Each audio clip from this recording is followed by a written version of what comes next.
Our Bible word is Zechariah 8 verses 20 to 21.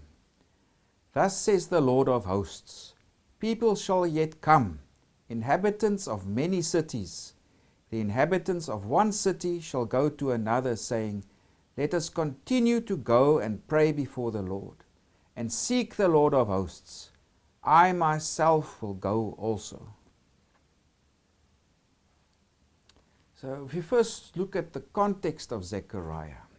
Now Zechariah himself, he was from a priestly family, so that means he himself was a priest. And the name of Zechariah means God remembered. And he was a very important figure in Jerusalem. And this was just after the period that the exile ended. So it was after 539 BC. He began his prophetic ministry in 520 BC while he was still a young man. And that we can read in Zechariah 2 verses 4.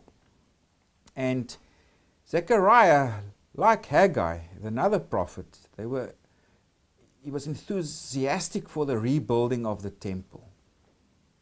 And because at the time of Zechariah and Haggai, the foundations were laid for the temple. But the temple wasn't built further, it wasn't completed. And there was also no priests worthy to officiate in the temple. So the people were disheartened. Why is our temple not there? Where are the priests? Because we were promised restoration. We've now returned from exile, and we are still here after all these years, and the temple hasn't been rebuilt, etc. And Haggai, he was a prophet who encouraged the people, let's now work on this temple further. And Zechariah then came after him and he encouraged the completion for the rebuilding of the temple. If we look further into the historical context of this time period, like I said, this was after the time of the Babylonian exile that ended in 539 BC. And of course the Babylonians, they had an empire, and then the Persian kings like Cyrus, he came along and they defeated the Babylonians. And in 538 BC, Cyrus, he gave an edict that allowed the temple to be rebuilt in Jerusalem. And that we can also go read there in Ezra. And first of all, there was Sheshbazzar. He was the first provincial governor appointed by the Persians. And he attempted to rebuild this temple, but without success. But then the Persians appointed the second governor, that's Zerubbabel. That was in 520 BC. And also interestingly, he was actually a descendant of David's royal household. And Governor Zerubbabel, he was also supported in this by Joshua, the high priest. And so under their time period, the economic situation, etc., improved somewhat, and they initiated the building of the completion of the temple. And of course, there also to help along were the two prophets, Haggai and Zechariah. And Haggai, he made his first speech on 29 August 520. And then clearing up work began 24 days later. And on 18 December 520 BC, the foundation stone was ceremoniously laid. And Haggai, he addressed the people. And after that, we don't hear anything about him. But Haggai, he encouraged now, okay, the foundation stones are there, let's work now. And he gave the speech in 520 BC, also when this foundation stone was laid. Then after him, Zechariah came, and he continued this proclamation. Let's build the temple. And the first 8 chapters are significant here. And because it actually consists of 3 central messages that Zechariah gave. And the first message, that can actually be dated, dates to about October, November 520 BC. He gave a second message, which can be dated to 15 February in 519 BC. And then the third message he gave in the 4th year of the reign of that king at that time, that we can date it to 7 December 518 BC. And Zechariah, he sees the second governor now, Zerubbabel, that he will become a worldwide ruler. And of course, Zerubbabel, his name actually means branch of Babylon. But Zechariah sees him that he will be a future ruler of the world. And also that the high priest, Joshua, will be made equal in rank with him. So he sees a future time period when there will be these two main figures who will have universal rule, so to speak. Zerubbabel, he will become like a king, and then assisted by Joshua, the high priest. So Zechariah and Haggai, their principal mission was successful because they encouraged the rebuilding of the temple, and that was achieved successfully. The temple was eventually rebuilt and consecrated in 515 BC. So the mission of Zechariah and Haggai was successful. The other portions of Zechariah's prophecy, however, that did not happen, because they saw that this temple, or Zechariah specifically saw that this temple being rebuilt, it would be the center of worldwide salvation. And there's Zerubbabel, he will be king, and Joshua will be the high priest, and they will be in charge of a worldwide order of peace and security.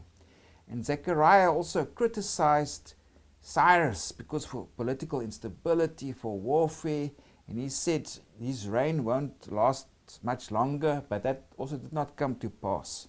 Cyrus remained. Zerubbabel and Joshua the high priest, they did not acquire this or get this universal rule and this order of peace.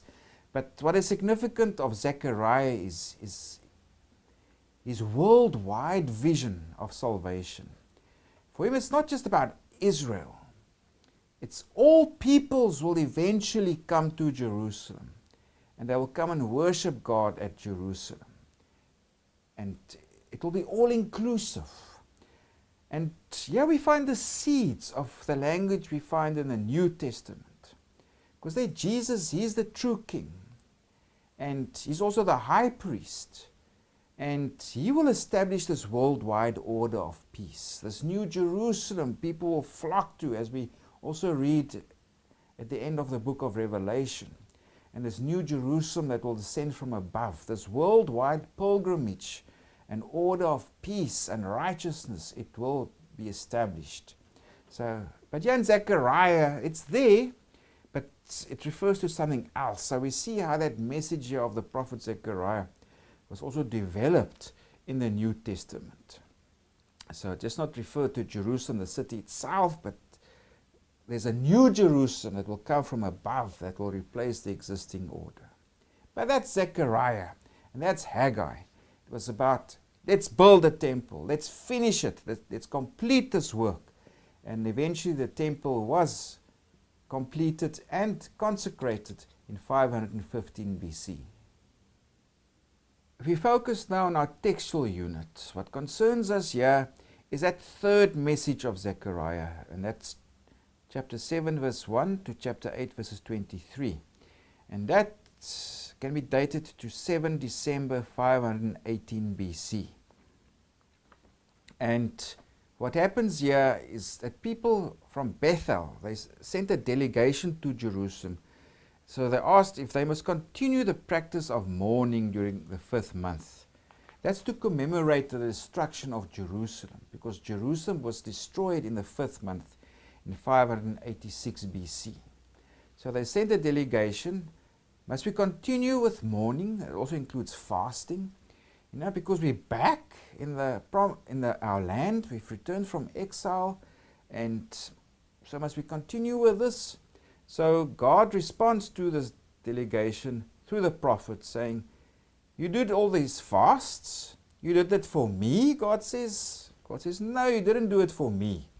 So God says to them, your worship is insincere. It's filled with hypocrisy.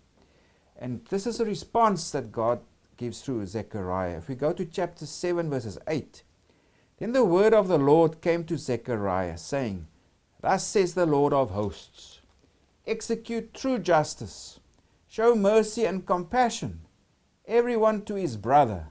Do not oppress the widow or the fatherless, the alien or the poor. Let none of you plan evil in his heart against his brother. So God says here, this is more important.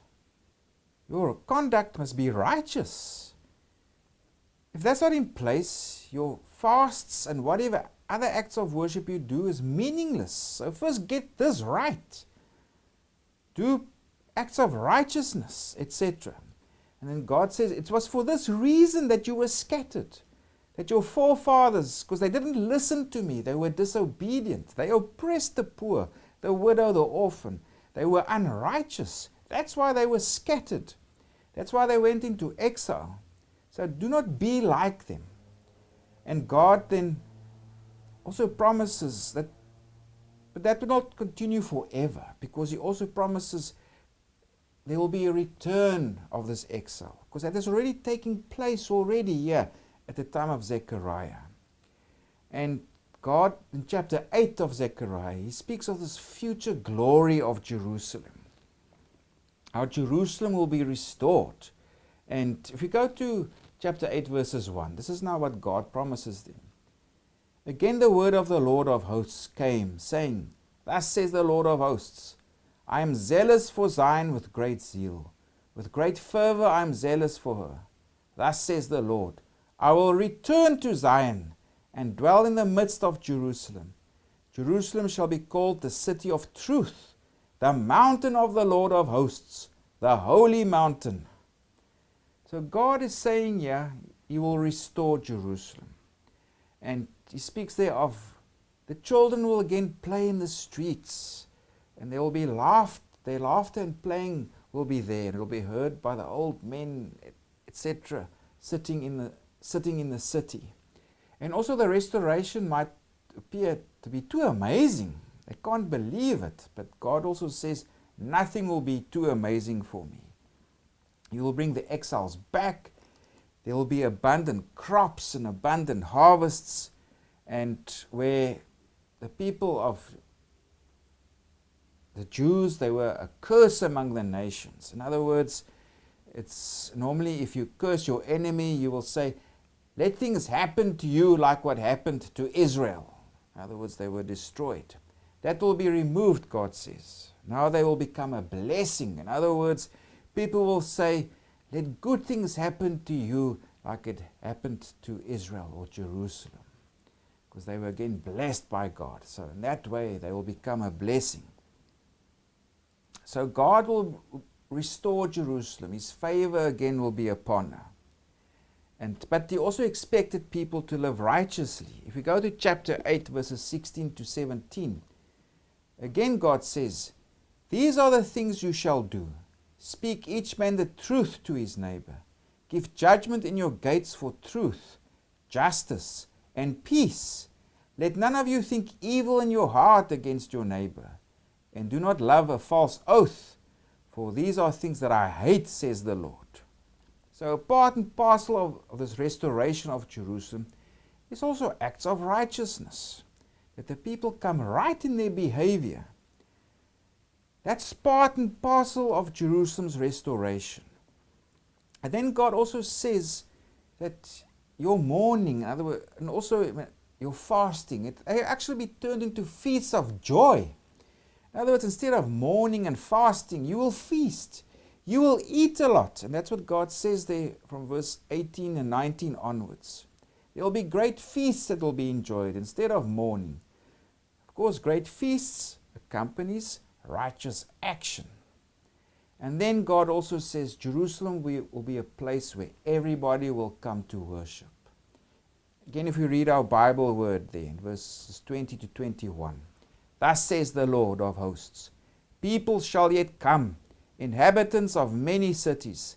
The inhabitants of one city shall go to another, saying, Let us continue to go and pray before the Lord, and seek the Lord of hosts.